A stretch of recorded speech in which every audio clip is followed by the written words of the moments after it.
Tem que começar a arrumar a casa nos pontos ali que são mais relevantes, né? E é importante você trazer essa magnitude, professor, porque muito se discute, né? Eu discuti já com amigos meus, mas acaba sendo uma coisa muito impopular quando você fala ali, poxa, mas eu não vou reajustar o salário mínimo, né, com a inflação, né? Mas a gente também não tem um aumento de produtividade que talvez justifique esse desenrolar do aumento, né? Isso não é sustentável, né? No longo prazo, a gente vai pagar essa conta talvez mais caro em virtude disso, né?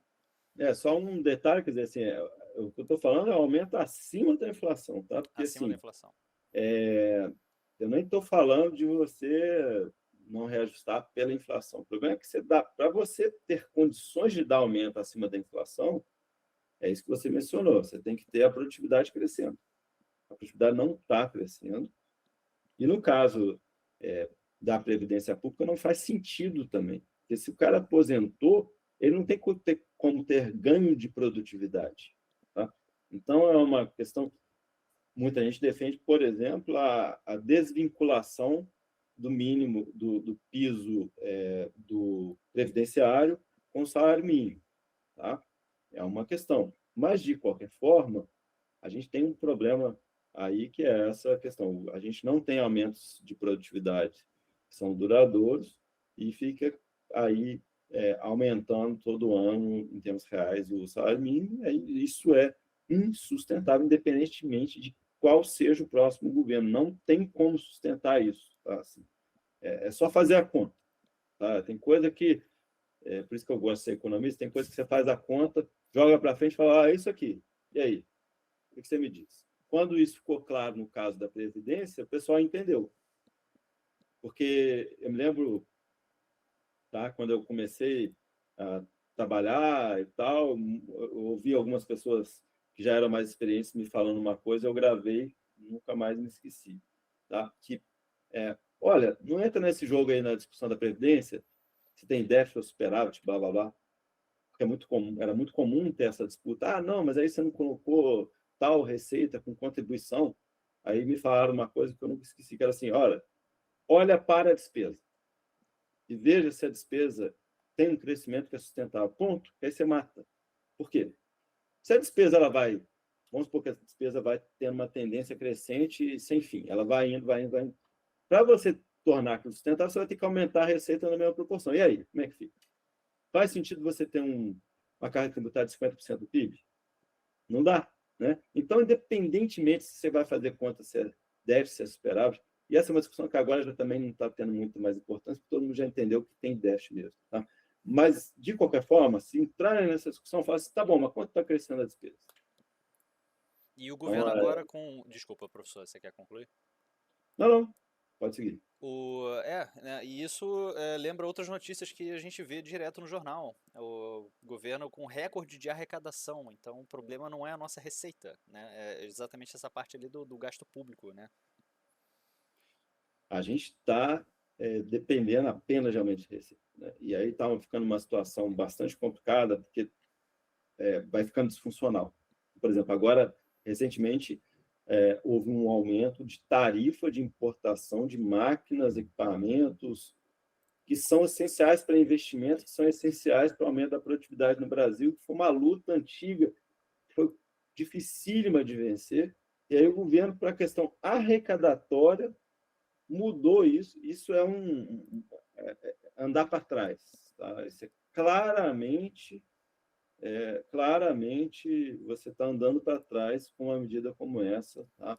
Você tem que estimular investimento e não o contrário. Não faz sentido nenhum, nenhum, nenhum. Então você começa a pensar, por exemplo, é, tem uma discussão, né, sobre os investimentos que são incentivados, né, infraestrutura, etc. Por que existe esse incentivo fiscal no imposto de renda? Porque no Brasil o pessoal não queria comprar título longo. Não precisa explicar por quê, né? Risco e tal. Com esse incentivo, o pessoal passou a comprar título mais longo.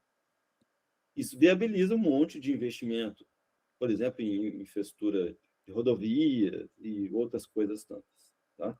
Então, é essencial. Outra coisa, o nosso agro era sempre amarrado com a quantidade de dinheiro que o governo disponibilizava para o famoso plano safra. que aconteceu nos últimos anos? Tá? Você foi desvinculando disso. Tá? E aí o empresário do agro foi captando o mercado financeiro. Esse estímulo também ajudou a consolidar esse mercado. Tá? E aí o pessoal vai e usa o argumento que não é incorreto, só que ele tem um problema. Você falar assim, olha, mas quem é beneficiado por isso é a população de renda mais alta.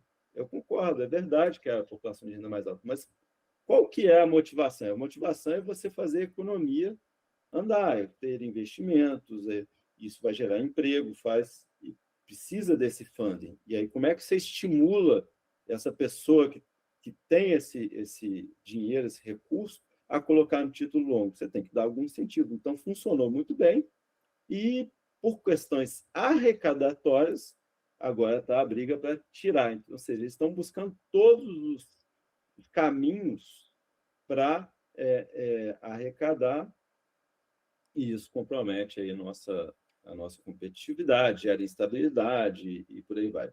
Reduz a previsibilidade, que é ruim. E fica muito essa discussão, professor, mas, pô, tá favorecendo ali os que são mais ricos. Gente, mas não é um contra o outro. Se fica bom ali pro meu vizinho, vai ficar bom para mim também, né? Então, é um efeito em cascata a economia. É importante a gente trazer isso também, né, professor? É porque a gente tem que olhar o que a gente chama em economia de análise de equilíbrio geral. Isso aqui que eu estou fazendo, tá, ele gera esse ponto. Tudo bem, você está reduzindo a tributação e isso daí vai beneficiar o pessoal que tem renda mais alta. Tá, mas qual que é o efeito disso na economia como um todo? Bom, ele está gerando emprego, está fazendo a economia crescer, nem tudo que você for reduzir de tributo de mais rico vai ter esse efeito. Mas nesse caso em particular, tem. Porque o que chegou a acontecer em determinado momento, o pessoal estava usando esse funding para outras coisas. Isso foi regularizado, já mudou e tal. Então, agora, de fato, está indo para investimentos, por exemplo, em infraestruturas, essas debêntures incentivadas, por aí vai. Tá? Então, assim, se está indo para a infraestrutura, por que a infraestrutura é tão importante? Por que eu falo tanto em infraestrutura? Porque no Brasil a infraestrutura é tão precária, que isso atrapalha muito a nossa produtividade. Tá? Então, assim, é extremamente precário. Quem tem dúvida disso, basta fazer uma pequena viagem para um país desenvolvido para falar, opa, peraí, realmente aqui é caótico. Rodovia, ferrovia, enfim, praticamente tudo. Tá? É bastante caótico ou caro. Tá? É isso. É porque depende muito da matriz da rodovia, né? Que a gente tem as outras vias ali que não são tão desenvolvidas e a gente acaba aumentando ali o custo direto, né? Em cima do nosso consumo, porque tudo é carregado ali da forma mais cara, né? Professor, eu vi também aqui essa questão de que o Brasil sobe para o rating BB+, tá?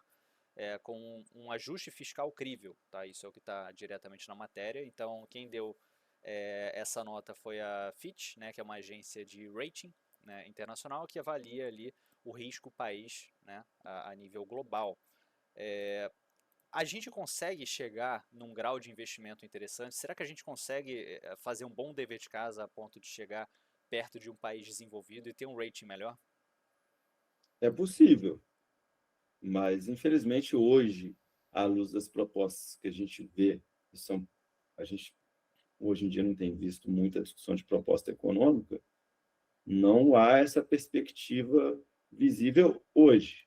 Mas possível, claro que é. Tá? Então, assim, o que precisa? Precisa serem tomadas medidas efetivas para controle de gasto de uma forma mais duradoura. Tá? Então, assim, mesmo que não com efeito imediato, tá? Mas que melhorem a perspectiva da dinâmica da dívida. O grande ponto que um analista tem que olhar quando está avaliando essa questão fiscal é a perspectiva da dinâmica da dívida. Esse é o ponto, assim. É claro que política pública é mais que isso, você tem que analisar se a qualidade desse gasto, se a efetividade desse gasto, como é que estão os serviços públicos, etc, etc. Porém, sob a luz, né, na ótica de finanças públicas, de risco, aí é olhar perfil de dívida e dinâmica da dívida. Ela tende a crescer, ela tende a crescer e estabilizar, ou ela tende só a crescer? Porque aí que você vai olhar e vai falar assim, bom, se ela estiver num caminho explosivo, aí gera um problema gravíssimo. Ah, não está explosivo porque alguém vai fazer alguma coisa aqui. Só que você fica na dependência. Hoje, nós estamos na dependência de, no próximo governo, fazerem alguma coisa. Seja ele quem for. De lá ou de cá, de onde for, vai ter que fazer. Vai ter que fazer algum ajuste. Esse ajuste vai ser efetivo? Vai ser o suficiente? E aí nós vamos ter que avaliar. Tá? O mercado vai avaliar. Mas hoje, digamos, como se diz no mercado, está precificado o quê? Se estivesse precificado que não ia ser feito o ajuste, a gente já teria tido um derramamento de sangue no mercado. Tá? Então, não está precificado que não vai haver ajuste. Se estivesse precificado, já teria uma crise. Tá bom? Eu não estou dizendo que o mercado está precificando a situação vai ficar maravilhosa. Não é isso. Estou dizendo o seguinte, o mercado não acredita que o endividamento vai ter essa trajetória explosiva, que acha que o governo vai ajustando, vai tomando as medidas para conter e tal, que é uma aposta, tá? E que eu espero que seja verdadeira. Que a gente costuma reagir em crise. Quando tem momento de crise, reage. Mas quando está tudo bem, ninguém faz nada.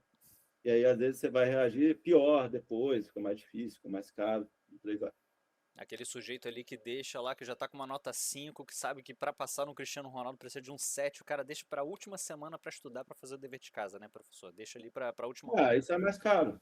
Você adia o ajuste fica mais caro, gera mais impacto negativo na economia. Tá? Quanto antes você fizer os ajustes, muito mais efeito vai ter, melhor menos impacto negativo vai ter, o efeito colateral é menor. Você deixa a doença se espalhar, depois vai chegar com um medicamento pesado, esse é o ponto. Tá? Então, aí o efeito colateral claramente é maior.